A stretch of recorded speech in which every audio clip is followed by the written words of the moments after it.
Hello everyone, my name is Kumo. Welcome back to our channel, and I am part of iZwelami.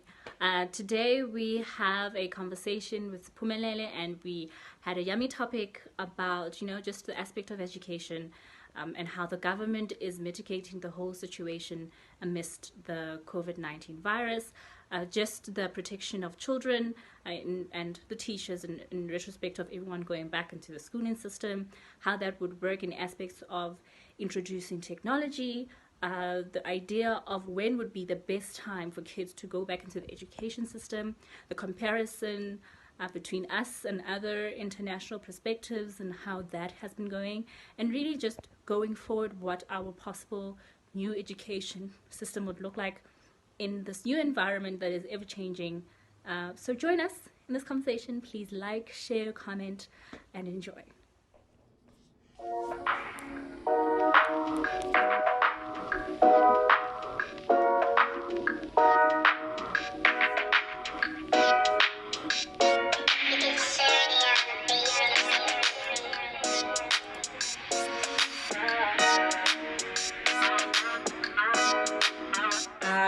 Welcome, guys, to our first ever Zoom episode of our iZwelami vlog edition. As we are living through a pandemic, it's only right that we observe the law and stay in lockdown and observe social distancing. So this is our first social distancing episode. As you might have seen, that we released an article about 2 weeks ago on COVID-19 and the impact it has on society, and what are some of the trends that we see right now, and the impact, that's being lived by so many people. And one of the topics that we touched on was education and how it's changing. Yeah. So we have with us today Si Pumelele, and she will introduce herself, but she has great interest in the topic of education.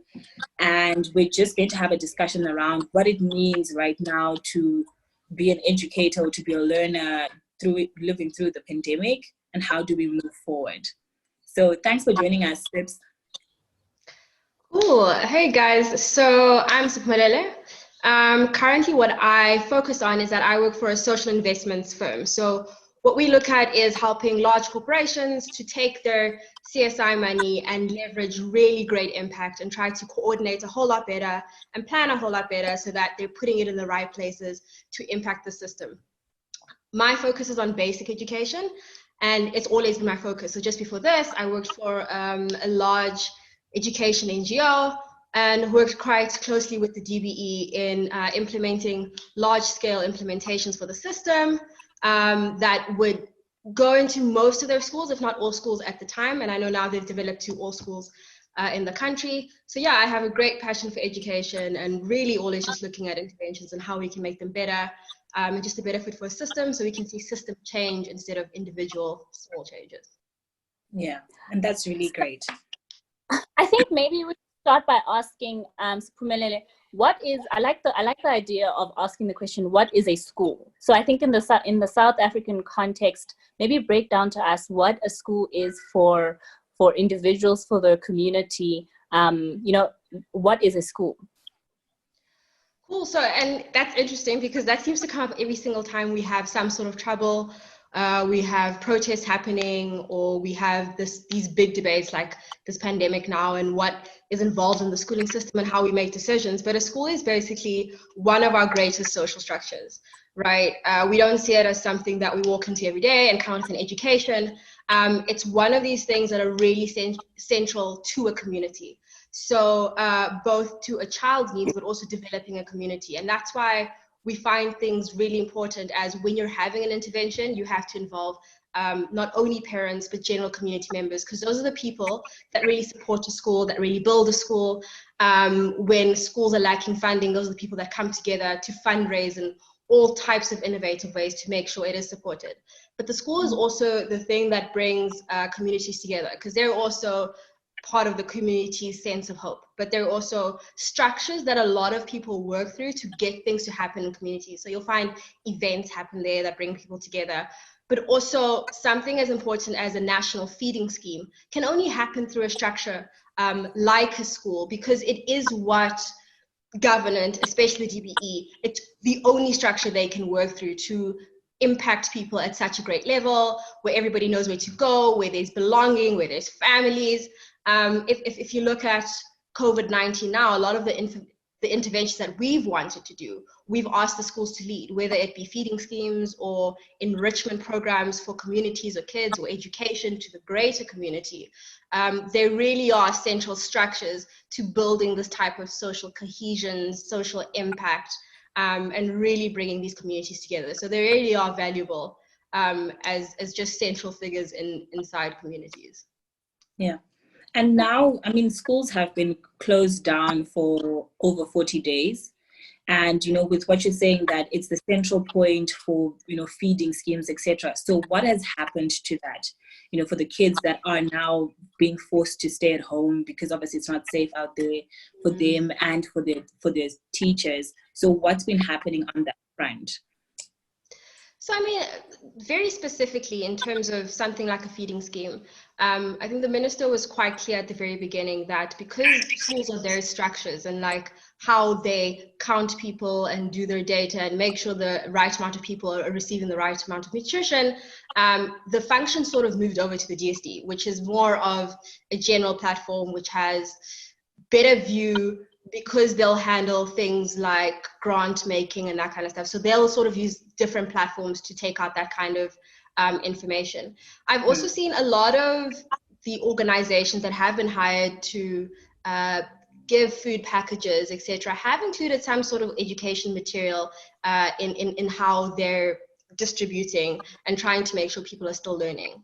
The difficulty is always, you know, we continue to see the images of people lining up for food and duplications, a little bit of fraud, and trying to, it really is a trial and error at this moment, trying to figure these things out. And that is because that school structure has been eliminated at this moment. So there is some work trying to work around it and not go through it. But in terms of feeding and stuff, that isn't currently functional. We have seen individual schools really make an effort to try and support learners as much as possible. And this will really depend on the kind of school you have and the kind of access that they have and what they can do for learners, right? But what is evident across all quintiles is that all teachers seem to be on board. So a lot of the programs we work with, at the very least, they're trying to do WhatsApp messages. And even if they're directing learners to this DBE website or whatever, they are trying to send WhatsApp messages. And I think very early on, they realized that a big part of this is not just about sending educational messages, but trying to encourage learners also. They are noticing that there's a lot of learners struggling with their psychosocial needs at this time. Schools were also a safe haven for learners and at-risk youth. So they have seen their role in that they're going to have to, you know, sort of transfer these skills over these types of platforms. But as you know, it's difficult. If you've never worked on WhatsApp or Microsoft Teams or Zoom or whatever it may be, it's really difficult trying to provide the same level of support. As you go down in quintiles, sort of quintile 1 to 3, you'd find that teachers are so much more involved than in any other quintile. In that, it's to the extent where they're going into homes. If learners are absent or, you know, they're not doing well, they interact so much with the parents and the community and that kind of stuff. And a lot of those structures have been taken away and stripped from them. And if you interact with the schools, those are the kind of complaints coming now, even though they are trying as hard as possible to stay in contact and to be those support structures that they were before for the community. Okay, that's really interesting and sad at the same time, you know, especially for the kids that found their safe haven outside of the home, and now they're being forced to stay at home, right? So much has been impacted by this. But now I know, Angie Mutsecha, there's a conversation around reopening of the schools, and, you know, a lot of debate around system readiness and are we ready to go back to school. So there's a health conversation as part of this topic to say, you know, kids will be around other learners, they could potentially infect each other or infect their teachers and vice versa. So that becomes a health conversation. But what about the other side of it, to say we've lost so many weeks in terms of the academic schooling year. So what happens? How do we salvage the academic year, bearing in mind that we were barely making it through the cracks? You know, so this whole pass all notion, could be something that we need to table, but is it feasible and would it make sense? So this one is really tricky, right? And I think the DB's come up with a couple of scenarios.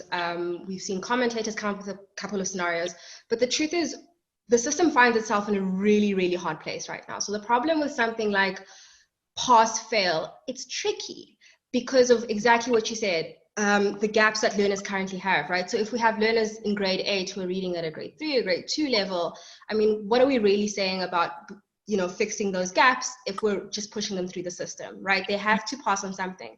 And I think, the minister has been quite vague, but also I think she's leaving herself room to be flexible on this, and that if learners go back in September, they'll be tested on what they learned from September till the end of the year, right? Yeah. Because what they're currently looking at in their strategy is really trying to streamline the curriculum to core concepts that you need to learn to move on to the next level. So it's not really about saying certain subjects aren't important or only focusing on maths, science, and English or whatever it is. It's really trying to, and they've been very cautious about not saying that anything isn't important to the curriculum, but because the way it's built, it's that it's almost these building blocks, and that there's certain things that support your building blocks in every single subject, but there are things that are core, and you cannot understand the next thing without understanding that. Yeah. And so I think we must appreciate their current stance in that they're not saying go back and the year must go on no matter what, and we're going to learn every single thing. They're trying, depending on when they go back, the curriculum will be whittled down to a point where at the very least there's certain core concepts that can be looked at, and then those can be built on when you moved into a new grade. There are obviously big concerns on that. This is actually a very traumatic time. So, I mean, even as adults, you're finding it difficult to work from home. Are these good learning conditions? Are we disadvantaging our kids? And I do think those are things that they're going to have to look into.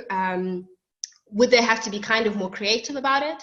So there have been questions around moving the school year so that it begins in September or begins later, which I think is the most extreme. But I think if you look at all those statements, they have left room for some sort of spillage into the new year, and some sort of flexibility there. So I think the way they're currently thinking about trimming the curriculum and then spilling it over is a good way to think about it. Could they be more innovative? Possibly and probably, but it's currently the best way to do it because you don't want the system under too much pressure. So if we think about, I know there's a lot of complaints when it comes to pass marks and condoning students and they can't repeat grades. But the reason we have that is because the system cannot take that much pressure. So if everybody was to fail this year, right, you have to think of the repercussions later. I mean, a lot of parents are saying, let me keep my child home for the year. For 13 million kids, that makes no sense because we must have grade ones. We must have people going into varsity. So the system can't take the pressure of everybody failing and everybody passing. It also can't take the pressure of assuming everybody knows the knowledge they need to have to make it into the next grade. So there must be some sort of give and take in terms of how we reopen the schools. Yeah. And, there've been certain schools, and I guess it speaks to like certain access and privilege, right?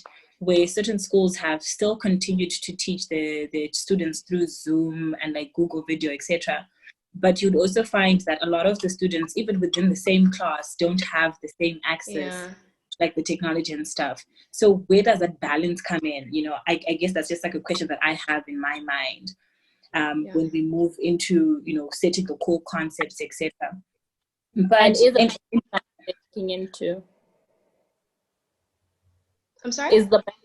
I was saying, is the balance something that they're looking into? Is the balance possible, especially in communities where they already didn't have the resources in the first place? Would the best option fit them with the technology or to take them back to the environment where they're able to learn? Yeah.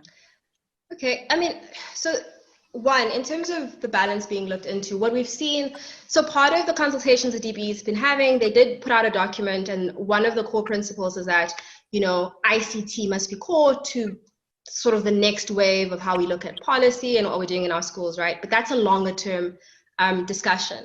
One of the comments made by the minister is that, COVID really caught us off guard in that the way we always thought about ICT, well, the DBE always thought about ICT, was that it would be a nice support measure for teachers and how they sort of imparted information to learners within the classroom. So it was also always supposed to just be a better way of giving them knowledge and all this kind of access. It's almost turned them on their completely around onto their heads and saying, no, this needs to be the actual medium to teach through, and learners can no longer be in the classroom. So I think on that level, it will always be worth looking at in future. But at the moment, I mean, we're so far away in terms of pedagogy and how we teach and how we impart information, and then like the next steps of giving people access and then be able to use the two mediums together, being a teacher, but also being a teacher online, right? And so when we look at things like inequalities, I think globally, the lessons we can learn is that basically nobody's ready. So just after most schools had decided to close down, UNICEF released this report. It was basically that about maybe 5 countries, and obviously China was in there, and I think Sweden or Switzerland, were the only 5 countries that were able to automatically go into online teaching and were using it as an actual measure. Everybody else has decided that in no way are we teaching learners any new knowledge through online learning. It can only be for enrichment purposes. So at this point, there are definitely schools who are trying to continue, and they have their own gaps and stuff. But basically, even they know that as soon as all learners get back into the classroom, you must start all over again, because nobody can be left behind in the system. And so at this point, it's not really being used to teach new things. Is it still unfair? Because we must think about the whole point of school holidays being short is that we always want to keep this connection to learners and to keep them learning. So it is unfair that even though it's only enrichment, some learners are missing out on this, but the core knowledge can only and will only be taught when everybody comes back to school, and they just must start all over again so that everybody has the same amount of knowledge. And sorry, come on, you can continue. Oh, sorry. Yeah, I want to say, I think the comparison mostly is between just the, private schooling system and the government schooling system, and how private schooling systems seem to have adapted so easily to this online and technological learning. And these kids are still progressing in their education. Is that still part of enrichment, even though it's private schooling? Are they still getting enrichment or learning new concepts through online education? Well, so this is the difficulty, and I think we experience a similar problem with Department of Higher Education. And for instance, UCT's been able to get on it really quickly, and then everybody else is still being left behind and, figuring out how to chunk it. I mean, the point is I guess the principle remains the same, right? And I don't really know how you put down a principle into any sort of regulations when school opens or whatever. But, and I can only speak from the point of view of having chatted to a couple of schools to try to see how they're doing. Even the most well-off schools are aware that some learners may get left behind. And no matter what happens, when school opens, whether it's directly in the classroom or it's through additional lessons, they have to make room to reteach anything that they have taught new during the school holiday period. So I know, I think even when we think of private schools, we know they have access. We know a good chunk of their children are from well-off families, even though, a lot are struggling or getting some sort of support. But I think in the main, we haven't quite cracked distance learning, especially at a basic education level, where we're not quite there, where I think even they are struggling, because part of the struggle is actually learners are struggling with support from the teachers, but also having that very intimate bond. So that's one of the big complaints from the schools, is that learners, they're just not coping with the situation. They feel unsupported. They feel like they can't reach out to their teacher, even though they're always communicating like this. It's just an overall weird situation from them. And if they can't quite test the knowledge the learners have gained, I mean, they may put up some online tests and stuff, they will always have to reteach the syllabus again, just because you're not sure of that knowledge transfer, because it's just a new medium for everyone. Yeah, that is so true. So where to from now? So we've opened schools. What are some of your your thoughts around what the new world will look like. What are you hoping, to see in terms of trends or how we do things differently? Because surely we're going into a world that no one knows what's going to happen, even us as people that are working, right? We don't know what the future really entails. So what are some of your thoughts or ideas around what that future for education actually looks like? I mean, it's really, really, really tricky, right? Because I mean, education has always been really interesting, and I've always quite appreciated some of their approaches to certain things, because they kind of realize that there's so much more than just education, right? So, I mean, if you look at stats on the national feeding, like, it is way above any other competent thing that you can imagine, right? The amount of kids on that scheme are absolutely ridiculous. They've basically gotten everybody that they needed to get to at this point. Part of that kind of problem is that you want to imagine this future where, we can go online, or it's possible for people to have this kind of access. But I think one of the real things that COVID-19 has taught us is that, maybe it's on the smaller issues that we may not be moving fast enough, because the DBE has they have all these plans in place, right? They're doing so much on ICTs already. They're doing so much on the future of work, and, introducing new subjects, decolonization, like there's everything happening, right? And I think they've covered all the right things that should be happening. It's just, I think we must quicken the pace of the smaller things that should have either always been happening or should have been focused on. And it's so the difference between a quintile 5 school and a quintile 1 school, it just cannot remain, because the problems now get us to a point where we can barely move, right? Yeah. Where if we're still dealing with, and I know they're still dealing with this, but if they're still dealing with things like access to water and toilets, I mean, when are we going to get to the point where we can't make simple plans because we don't have, simple problems? And so it feels like over the next couple of years, the focus should be really ramping up on the small things, or the obvious things. Let's put it that way. It's not small things, but obvious things like sanitation and, the buildings and access to those kind of things. Because if we're constantly catching up, if we're saying that our teachers in quintile 1 to 3 schools don't have access to a basic computer, but then they must go online, and then there must be this training and that training, and then the learners and all that kind of stuff, we're just never going to get to this really great future. So I would say that I really think that they're on the right track. No one seems to have really figured out this online thing yet, but it's about time that we got serious about the small things, but also started thinking about what it would take to innovate. So even countries that are doing really well, we'll hear about the Swedish model a whole lot and how innovative they're trying to be and stuff. I mean, none of us can long-term last outside of the classroom. We have not figured out a medium other than me and you speaking, and it's a testament to, it's not just a basic education thing, it's a higher education thing, right? If you look at MOOCs, and then certain distance learning institutions and their throughput rate is just absolutely awful, because we for some reason we haven't figured out education like that. So I think really a focus on the small things, but also just ramping up what an absolute alternative would look like, because I think we've been incremental the whole time. And so I understand it's not really an answer, but the answer is really just small things, and it would take a lot to innovate out of in classroom teaching.